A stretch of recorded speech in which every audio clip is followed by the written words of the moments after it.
Hello दोस्तों, आज की मेरी कहानी है दुल्हन। दुल्हन बनी गौरी शर्मिला की बात सुनकर हैरान थी। एक पल के लिए तो उसे शर्मिला की बातों पर विश्वास नहीं हो रहा था कि उसका होने वाला पति शर्मिला के साथ ऐसी घटिया हरकत कर सकता है। अपने आने वाले जीवन के बारे में सोचकर गौरी कांप उठी थी। दरअसल आज गौरी की शादी विहान के साथ होने वाली थी। गौरी दुल्हन बनी शादी के मंडप में जाने के लिए तैयार बैठी थी। बारात भी आ चुका था, द्वार पूजा चल रही थी।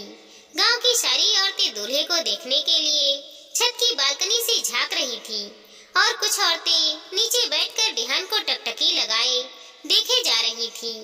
गौरी अपने कमरे में शीशे के सामने बैठकर खुद को दुल्हन के रूप में देखकर अपने आने वाली जिंदगी के बारे में सोचकर मन ही मन बहुत खुश हो रही थी कि अचानक उसके कमरे का दरवाजा खुलता है और एक लंबी सी सांस लेते हुए गोरे बदन वाली लड़की रोते हुए गौरी के पास आती है।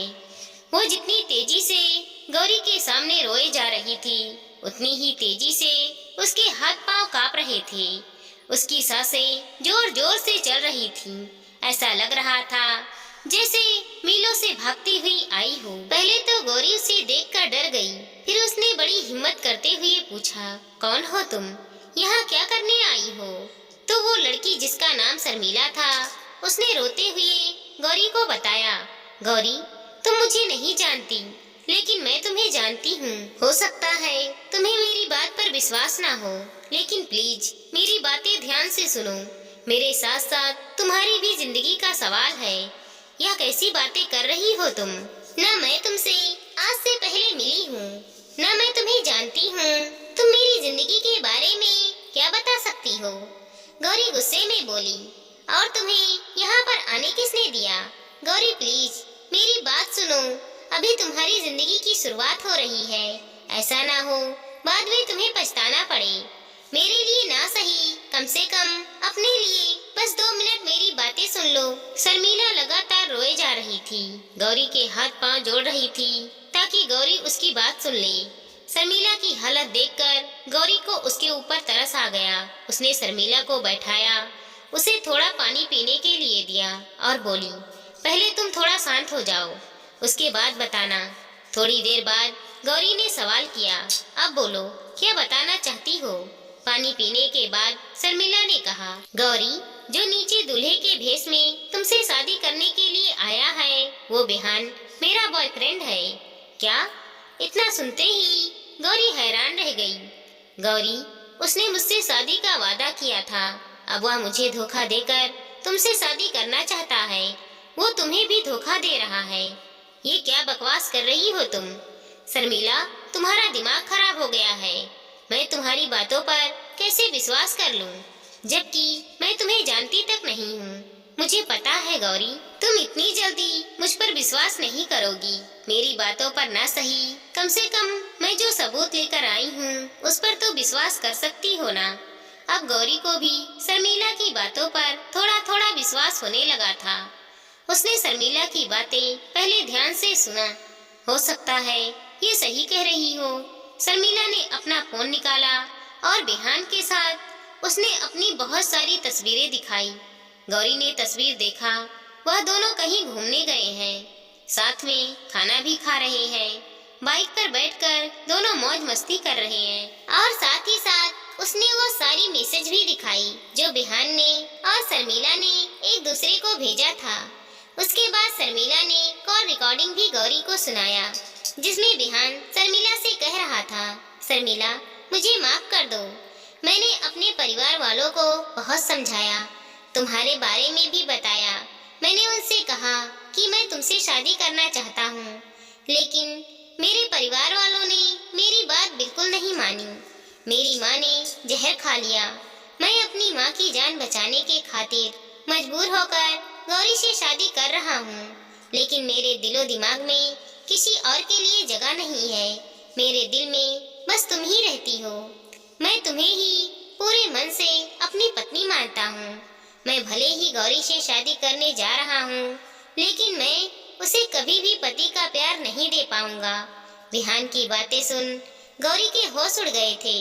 उसे समझ ही नहीं आ रहा था कि ये सब क्या हो रहा है। अचानक से ही सब कुछ बदल गया था और बिहान ने जो कहा उसे सुनकर अनदेखा भी नहीं किया जा सकता था।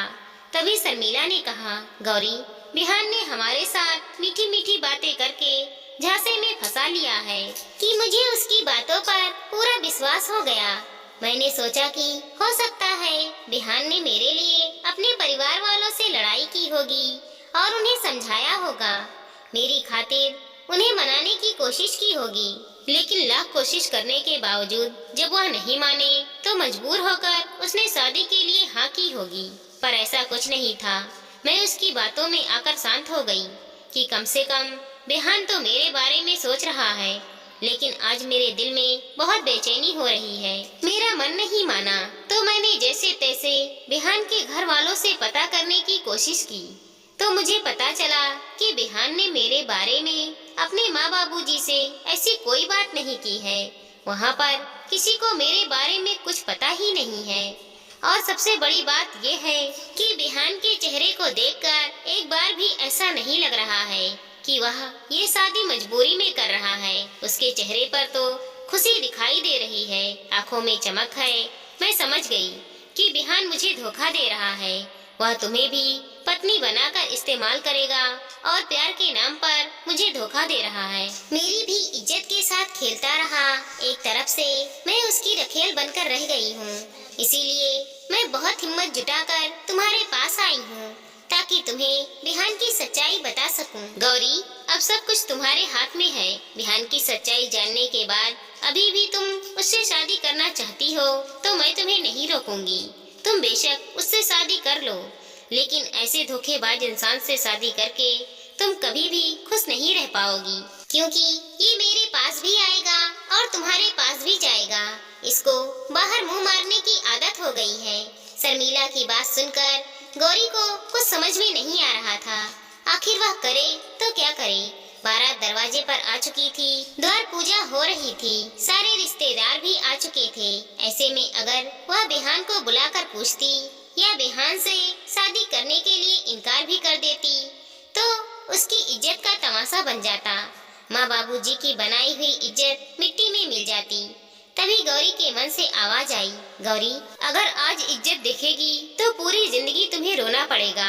और रही बात इज्जत की, जब तुमने कुछ किया ही नहीं है तो इसमें तुम्हारी इज्जत कैसे जाएगी। इज्जत तो बिहान की जाएगी, और ऐसे इंसान की समाज में इज्जत ही कहाँ होती है।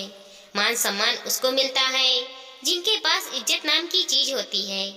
मन ही मन में कुछ सोचते हुए फैसला लेते हुए गौरी ने फोन करके अपने माँ बाबूजी को और भाई को, बिहान और उसके माँ बाबूजी को, सबको अपने कमरे में बुला लिया और शर्मिला को उसने पर्दे के पीछे खड़ा होने के लिए कह दिया। जैसे ही सब लोग कमरे में आए, गौरी ने दरवाजा बंद किया। सबके चेहरे पर एक ही सवाल था कि आखिर गौरी ने सबको अचानक से क्यों बुलाया है।